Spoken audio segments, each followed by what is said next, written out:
Hi, my name is Janet Royts, and I am here to talk about film music.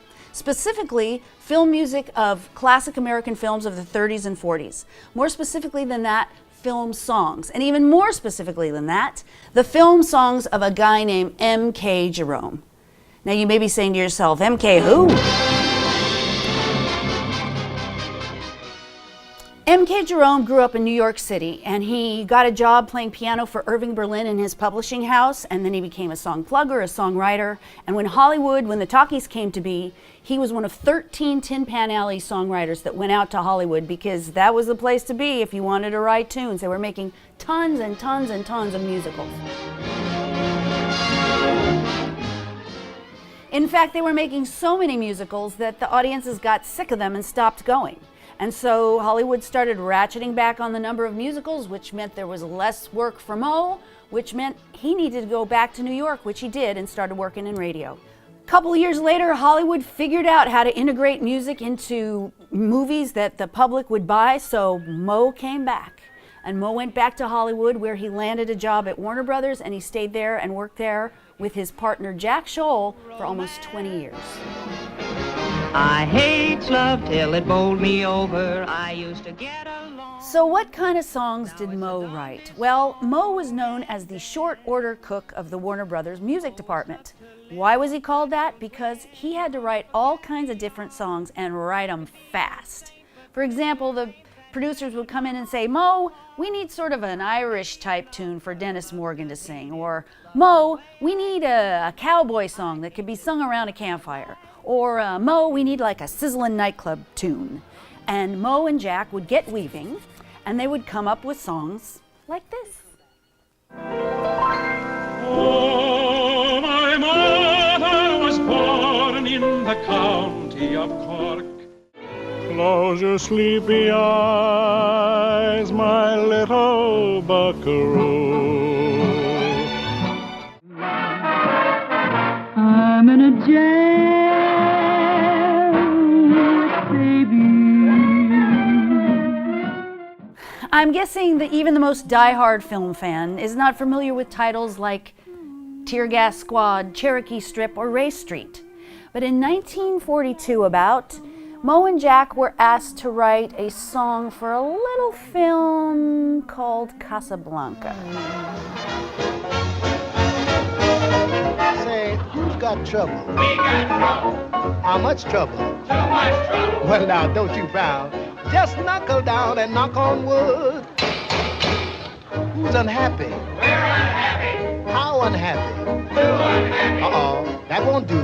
When you are blue, just knock on wood. Who's unlucky? We're unlucky.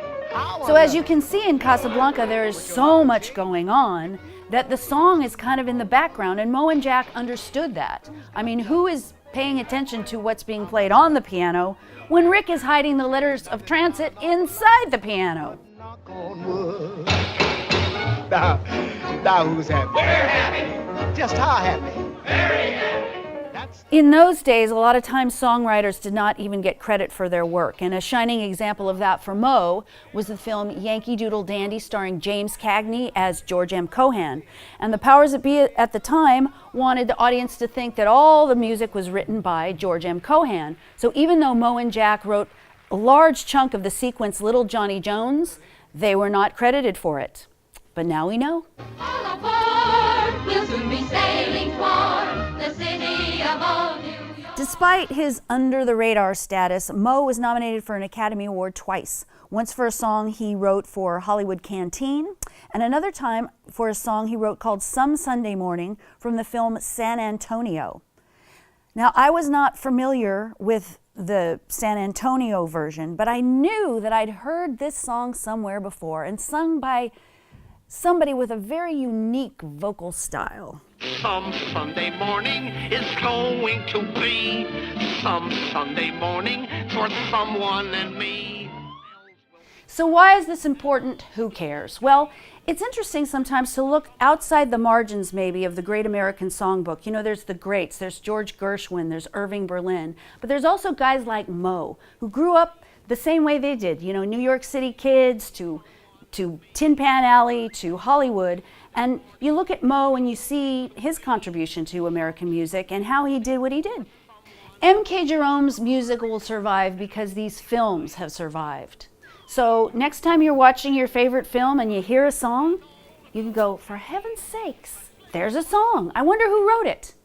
And if it's a Warner Brothers film from the 1930s or 1940s, the answer to that question is probably M.K. Jerome. I'm in a jam with baby. Baby, don't talk to me. Looks like someone has been lying. I guess a friend of mine's been trying to take baby from me. Obviously they're jealous. I'm so in love with baby.